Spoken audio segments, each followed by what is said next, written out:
Charlotte protesters angry about the Trump administration's decision to deploy federal immigration agents to their city. Eyewitnesses capturing several incidents, mass agents taking people into custody.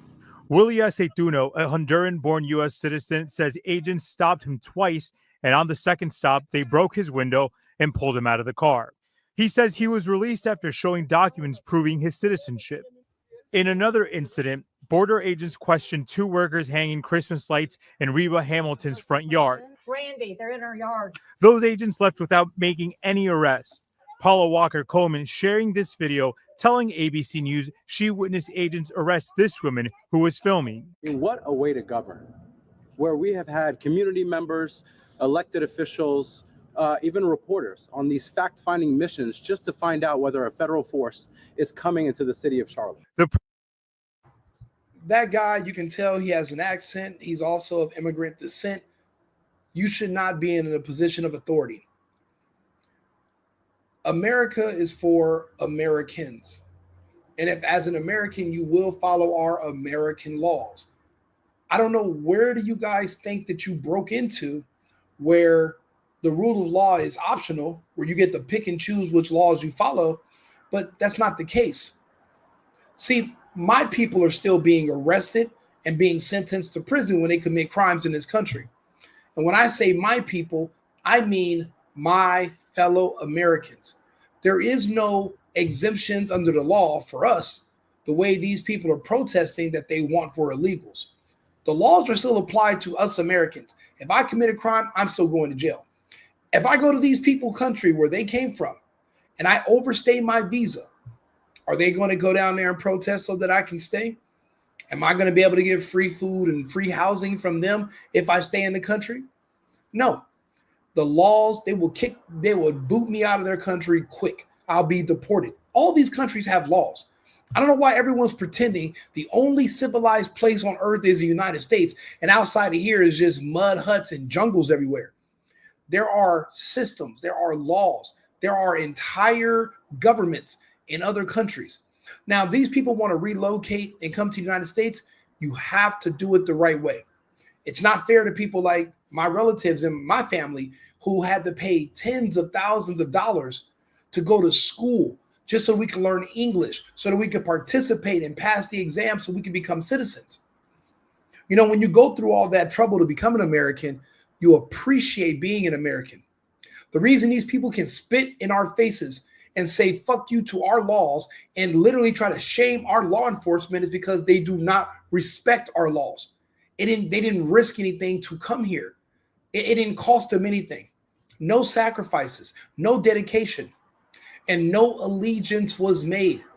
They're here to plunder, take our resources and send them to where they're from. I'll be damned. You know, me and my friends back in California, most of us are dead or in jail for life.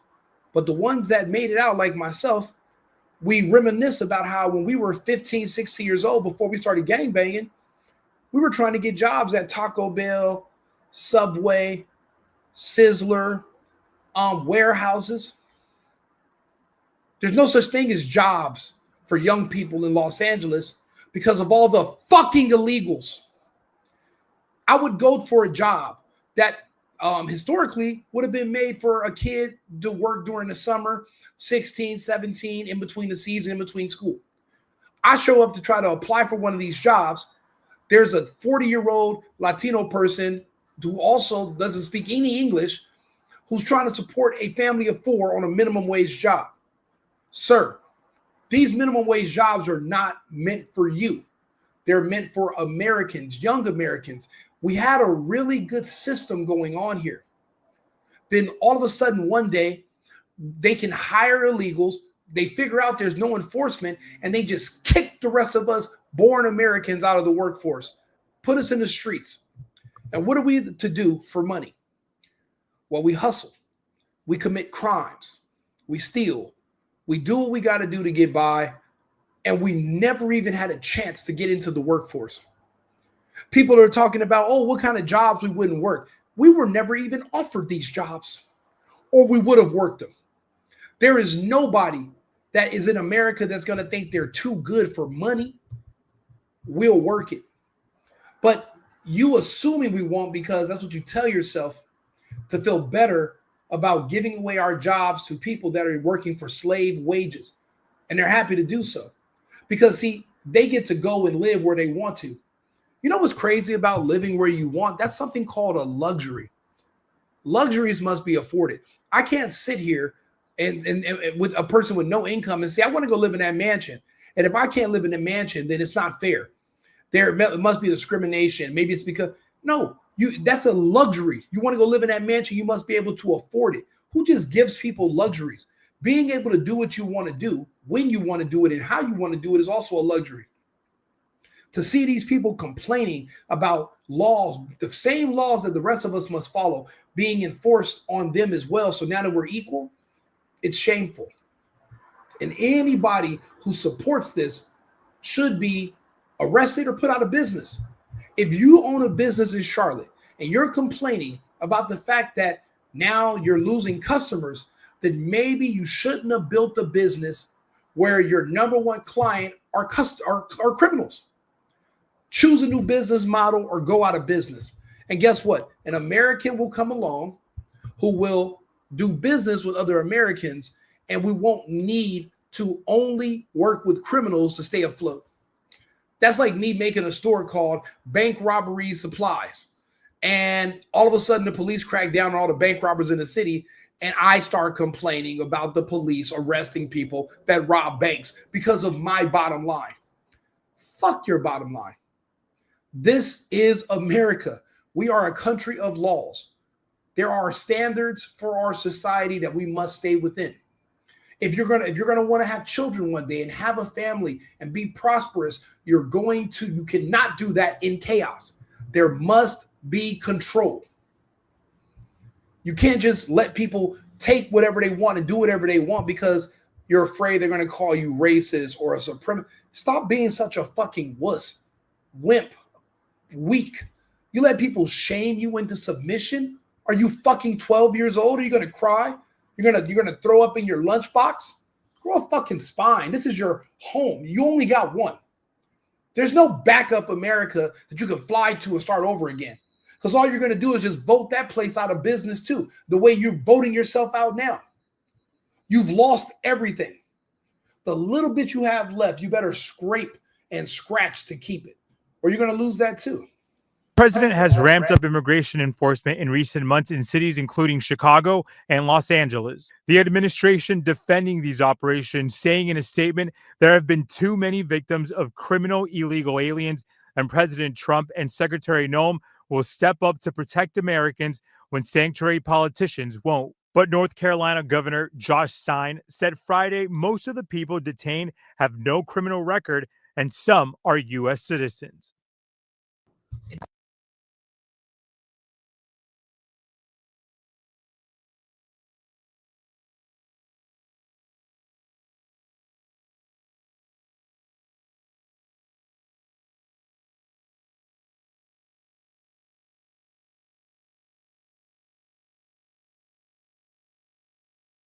Somebody driving your exact car just got in an accident down the street. We're just making sure it's you. But if it's not me, you should, man, shut the fuck up and comply. There must be order. And guess what? If you don't like order, if you don't like our laws, then why do you choose to be here? Did you not know that we had a system of laws in place before you came? Or are you from here and you don't like our laws? Why do you choose to stay? Why don't you escape? Get on an airplane, fly the fuck to Africa, fly to Mexico. You don't have to be here. No one's forcing you to. You're begging to stay here. We're not begging to keep you here. And everyone's complaining about, oh, the people that they're, bro, people have to be screened. In LA, they used to be called gang sweeps. You know how many times I've been stopped by police because they didn't know if I was in a gang or not? Then they check to see if I have tattoos. They run my name. There's no record. Then they let you go. That's called community safety protocol. There has to be a level of profiling, or you can never enforce any laws. And then all we're going to have is the country that you ran from. They don't profile in Mexico. So why the fuck aren't you there? Oh, because you want to live somewhere where there's profiling. But now you're pushing for us to lower our standards down to these shithole places that people are escaping. Why don't you just go back? That way you can live the way you want to live without, going against the stream. Go be comfortable where you're from. You don't have to stay here. Why? I don't understand. And then there are people that are still complaining about how it's hurting their local businesses. I don't give a shit. Your business should not depend on criminals and a lack of law enforcement to stay in business. And if you are depending on a lack of law enforcement for your doors to stay open, then close them and do something else. If you're going to tell me a certain level of criminality is going to be required for this business to survive, then the business cannot survive. We are not going to shut down and turn off our laws so that certain laws don't apply for certain people, but they apply for others. We will be treated equally under the law. There is no other way this is going to work. And then all this crying on the internet, you're not going to shame me. I'm not going to see you crying on the internet and say, oh, well, maybe we should burn up the Constitution. I might as well just tear it up. There's a kid crying. Let's get rid of everything. It's a free for all. And fuck that crying kid. We have bigger fish to fry. I have a country to save. You guys don't understand how close we are to losing everything. An indivisible Charlotte protest where dozens of people were holding signs, chanting, all of them making it clear where they stand on immigration enforcement operations, not only in North Carolina, but across the country. Reporter Elijah Skipper breaks it all down. I'm just scared for everybody that, and my family. At the Country Club Apartments in East Charlotte, you don't need a census to see who lives here. You just need to listen, and right now what you hear most is fear. It's crazy. I'm Hispanic myself. When we came to the United States, did we live in enclaves of other Latinos? We did, temporarily. If we wanted to live around our own people and speak our own language, we could have stayed where we're from. If you didn't come to the United States to become an American and to assimilate, you must be returned to sender. Don't bring your whole family. Only bring the ones that want to be Americans. Do not bring the ones that still want to hold on to the old country, wave the flag, because those are the beliefs that you're leaving. That makes just as much sense as me buying this fucking house, moving to Texas, but I got a big ass California bear flag on my front door. If I liked California that much and their policies and their governance, I would have fucking stayed in California. But I left. I didn't come to Texas to bring my California politics with me. I came to Texas to become a Texan. I didn't come here to ride both sides of the fence. I came here because this is the last of the country. Most of the states have folded. Our democracy is pretty much gone.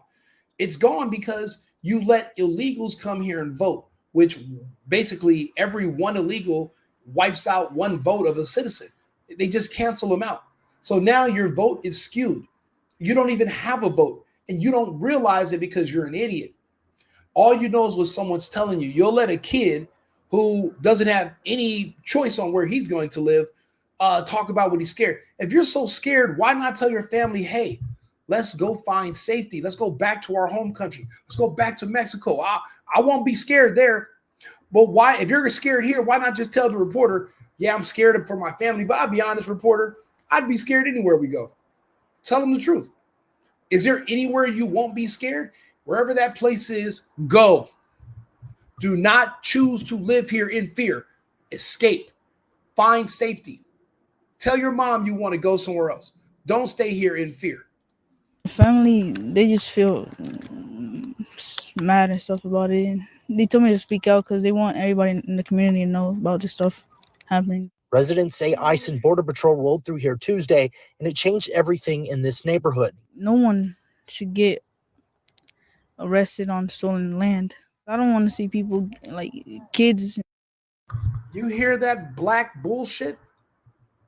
It's black bullshit because black people came up with that. They think it's clever to say, but it makes no sense. This land is not stolen. It was purchased. It was conquered. It was won. In the sports world, we would refer to this as being a sore loser. The way it works is the winner goes the spoils. If you fuckers lost, you don't cry about it forever. You either fight to take it back or you go somewhere else. But you're going to have to take it from somebody else too. No one stole anything. It was won. It was conquered. If it's yours and it's sitting right here, take it back. Good luck. Come get it back in blood. Oh, no one's illegal on stolen land. Yeah, until they run over one of your relatives, until they kick the shit out of y'all and put you out of your schools, until these black neighborhoods become Mexican neighborhoods, and now you guys live far away and you're crying about where you used to live and how everybody, you know, all the young men got the Mexican gangs wiped out the black gangs. The neighborhood's more peaceful. So, I mean, what's to really complain about? But it was at your expense that the neighborhood changed. All because you wanted to talk nonsense about stolen land. It's not your land. You don't even own any of this property. None of this is your land. You're renting it. If you want to own something and you don't like how we run things in the United States, get the fuck out. There is no lock. The lock is on the inside. The lock's not on the outside. No one's trapping you in here. There are flights that go to other countries from these international airports every hour on the hour. Pick one. But if and Trump gave you the option, we told you 9 months ago to self-deport. We'll even give you a little something, little departing gift, and then you can be able to apply and eventually come back. But you're still here. That's why you're hiding in the house. You should have self-deported. We gave you a chance. Now you're going to get caught. You're going to get deported, and you're going to get dick. There is not going to be a consolation prize. All because you want to become a criminal, and now you're brainwashing your kid to not even understand that they are also participating in criminality. We have to do away with birthright citizenship as well. Getting separated from the family. 14-year-old Ace Salvador felt it from his bedroom window, where one dark SUV was enough to make him hit record. I'll be posting on Instagram and stuff, letting them know that they're here in these places. For days now, volunteers have been walking door to door, checking on families, handing out cards in English and Spanish, and reminding people of their rights. I am bilingual, so I'm very fortunate to be able to communicate effectively with them. How is this not obstruction? If there's a fugitive that I'm looking for and I'm the government, and you're telling this fugitive that I'm here to see them and you're trying to, prevent me from capturing them, how is that not obstruction? How is that not a crime? How is this not aiding and abetting a fugitive? I don't care how old you are. That's exactly what this is. And this is what I mean by when I say, even though I support Trump, I'm sorry, I have my complaints about Trump, but he's better than the drunk Indian bitch. He's better than her. But my point is, if Trump only had the stomach to do what he knows needs to be done, Trump promised us extreme enforcement, and he would go further. But does Trump have the stomach for what it's going to take to actually restore law and order in this country? He doesn't. Because now Tom Hooman does. Maybe you should let Tom do his thing. Right now, we're tolerating these women, the kid, everybody's admitting openly to aiding and abetting fugitives from the law. These are criminals, right? They enter the country illegally. They are criminals. By the definition of the word, it's still a crime. And you might say it's a civil crime. It's the crime we're focused on right now. That's just it. You don't like it, leave. But these people should be arrested. They all should be arrested and prosecuted. You're aiding and abetting. A lesson must be shown to the rest of the public. But every day that you're letting these people continue to do this without anyone being arrested for aiding and abetting fugitives, for obstruction of justice, you're just inspiring other people to also break the law and join their ranks. We're literally breeding our own worst problems, and we could have just stopped it by equally enforcing the laws against them as well. This is illegal. And Trump has to toughen up. I know it's his first year, but he really does have to get tougher. He has to pull the gloves off. The biggest thing that I've noticed and that I'm very shocked by is that people do not have this information. I think this is just common knowledge, and it is not. But even the volunteers who came here to support families had their own tense moments. There were probably 25 or 30 agents out here that were just kind of like making a circle around him. And I could tell they didn't want to be filmed, didn't like being filmed. One man, part of the group following law enforcement and blowing whistles, was taken into custody. We don't know what led up to it. We only know what unfolded on camera. I mean, it's important for everybody to know, especially folks in Asheville, because, we hope that they stop here, but we know they won't. One of our sister stations contacted law enforcement to get some clarification about why that man was taken into custody there at that shopping center, but they are still waiting for an answer. Arrest them all. I don't care why he's in custody. Arrest them all. The agitators, the ones who are scouting, the obstructionists, all of them. A friend of mine called me from California. He was an out-of-work truck driver. They offered him triple the pay if he can get back on the road yesterday. He's on the road right now on his way through Nevada. When I tell you thousands of people in my community, Americans, are back to work already. Thousands. The rents in LA dropping by hundreds of dollars all of a sudden. Both of these are because the immigrants are being put the fuck out. When I say arrest them all, I mean arrest them all. We want more. We want more arrests. We want them gone. They must be gone. Like and subscribe, share the video. If you understand what I'm saying and you agree, join the movement, support ICE, support law enforcement. America first, Americans first, Americans only. I've been needing to find a new apartment, which has not been easy with credit as bad as mine. Luckily, I found cosigning.com. They connected me with a cosigner who helped me get my dream apartment for me and my dog. I just paid a small fee and was able to move in fast. Get the cosigner you need for the apartment you want. Check out cosigning.com today.